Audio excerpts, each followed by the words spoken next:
Invité de Frédéric Lopez dans le nouveau numéro de Un dimanche à la campagne ce 7 mai 2023, Aura Attika a évoqué avec humour les coulisses d'une célèbre scène du film La vérité si je mens. Un tournage qu'elle n'est pas près d'oublier. Ce dimanche 7 mai 2023, Frédéric Lopez recevait 3 nouvelles personnalités dans le numéro inédit d'Un dimanche à la campagne, diffusé sur France 2. L'animateur recevait Aura Attika, Daniel Auteuil et Cyril Lignac. Pendant l'émission, les invités sont notamment revenus sur leur parcours professionnel et leur premier succès. L'occasion pour Or de se remémorer celui du film grâce auquel le grand public l'a découverte en 1997, La vérité si je mens. J'ai un peu honte, Aura Attika, Un dimanche à la campagne, évoque sa vraie gifle donnée à Vincent Elbaz dans La vérité si je mens près de 26 ans après la sortie du long métrage réalisé par Thomas Gilou. La comédienne se souvient encore d'une scène en particulier, celle où elle gifle violemment Vincent Elbaz.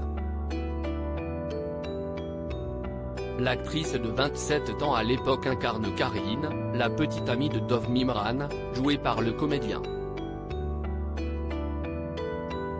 Après avoir visionné la séquence de la baffe tous ensemble, Aura Attika dévoile les coulisses du tournage. On répétait avec Vincent et il me dit « Donne-la en vrai », se remémore-t-elle.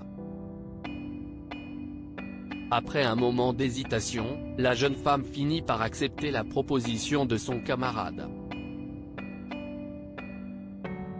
Il avait la joue rouge de chez Rouge, avoue la comédienne.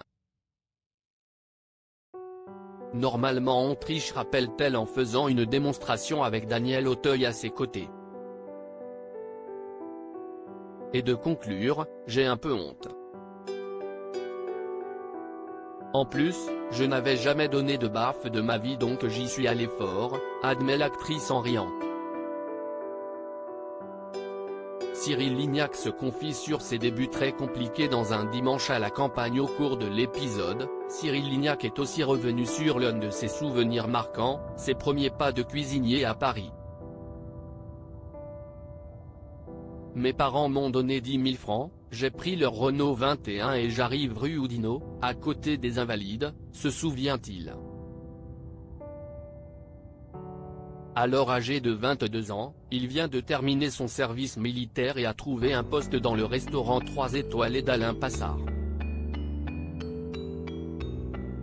Le chef, qui vivait dans une chambre de bonne, confie à quel point cette période a été compliquée pour lui. « Je pleurais, je n'étais pas bien parce que j'étais tout seul.